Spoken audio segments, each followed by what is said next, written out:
अस्सलाम वालेकुम। I hope आप सब खैरियत से होंगे। वीडियो को स्टार्ट करने से पहले आप सबका बहुत बहुत शुक्रिया, जो मेरे फॉलोअर हैं, जो मेरे फॉलोअर नहीं भी हैं, जो मुझे मोटिवेट करते हैं, जो मेरी वीडियो को पसंद करते हैं। और मैं हमेशा कोशिश करती हूँ आप तक वही बात पहुँचाऊँ जिसके ऊपर मैं खुद भी अमल करती हूँ और जो कुरान और हदीस के मुताबिक हो। सुकून और खुशी तलाश करना ना करो क्योंकि तुम नमाज छोड़ते हो। अपने अहले याल में, अपने माल में बरकत को तलाश करना मत करो। दुनियावी जिस्मानी सुकून तलाश करते हो, मत तलाश करो क्योंकि तुम नमाज छोड़ते हो, क्योंकि हम नमाज छोड़ते हैं।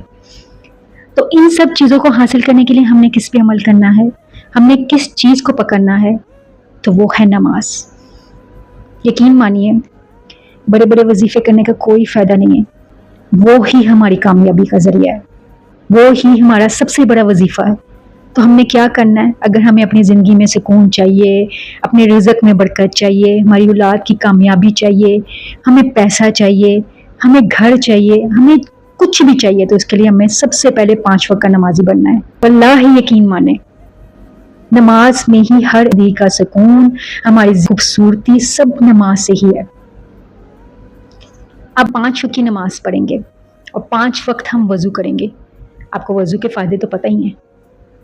तो 5 वक्त की नमाज भी मिल गई, 5 वक्त का वज़ू भी मिल गया और 5 वक्त हम अपने अल्लाह के आगे, जो पूरी कायनात का मालिक है, जो हम जैसे गुनहगारों को, जो हम नमाज नहीं पढ़ते हैं फिर भी हमारी दुआएं सुनता है, हमें भूखा सोने नहीं देता है, हम जिस चीज़ की ख्वाहिश करते हैं वो अल्लाह ताला हमें देता है।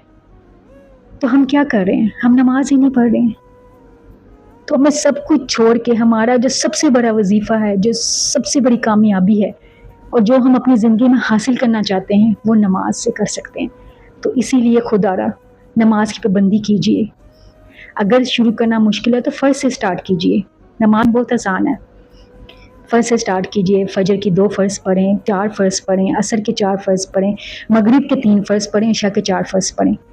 तो इंशाल्लाह आप देखिएगा, जैसे जैसे आप नमाज पढ़ना शुरू करेंगे, अल्लाह ताला, सबसे पहले तो आप अपने अल्लाह से दुआ कीजिए कि अल्लाह ताला हमें नमाज पढ़ने की हिदायत दे। फी ईमान अल्लाह।